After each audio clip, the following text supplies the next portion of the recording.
Genèse 9. Dieu bénit Noé et ses fils et leur dit : Soyez féconds, multipliez-vous et remplissez la terre.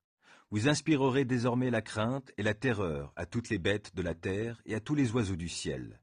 Tous les animaux qui se meuvent sur la terre et tous les poissons de la mer sont livrés en votre pouvoir. Tout ce qui remue et qui vit vous servira de nourriture comme les légumes et les plantes. Je vous donne tout cela. Toutefois, vous ne mangerez pas de viande contenant encore sa vie, c'est-à-dire son sang. Quant à votre sang, à vous, j'en demanderai compte pour votre vie. Quiconque le répandra, que ce soit un animal ou un être humain, je lui en demanderai compte. Je demanderai compte à chaque homme de la vie de son semblable. Qui verse le sang d'un humain par un humain aura son sang versé, car l'être humain a été fait en sorte d'être l'image de Dieu. Vous donc, soyez féconds, multipliez-vous et proliférez sur la terre, multipliez-vous.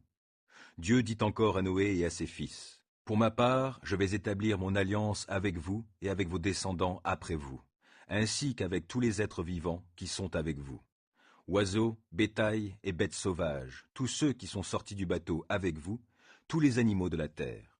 Je m'engage envers vous par alliance à ce que toutes les créatures ne soient plus jamais détruites par les eaux d'un déluge, et qu'il n'y ait plus de déluge pour ravager la terre.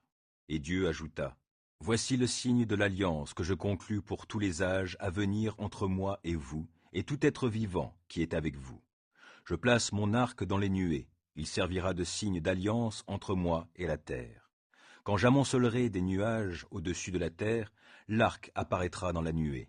Alors je me souviendrai de mon alliance avec vous et avec tout être vivant, quel qu'il soit, et les eaux ne formeront plus de déluge pour détruire toutes les créatures.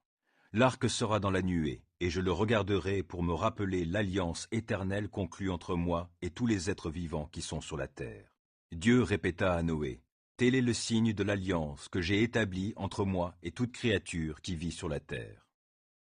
Les fils de Noé qui sortirent du bateau étaient Sem, Cham et Japheth. Cham était le père de Canaan.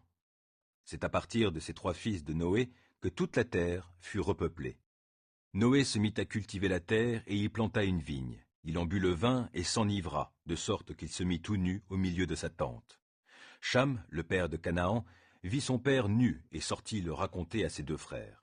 Alors Sem et Japheth prirent la tunique de Noé et la placèrent sur leurs épaules. Puis ils marchèrent à reculons vers leur père et le couvrirent. Comme leur visage était tourné de l'autre côté, ils ne virent pas leur père tout nu. Quand Noé se réveilla de son ivresse, il apprit ce que son plus jeune fils avait fait. Alors il s'écria : Maudit soit Canaan, qu'il soit le dernier des esclaves de ses frères. Puis il ajouta : Béni soit l'Éternel, le Dieu de Sem, et que Canaan de Sem soit l'esclave.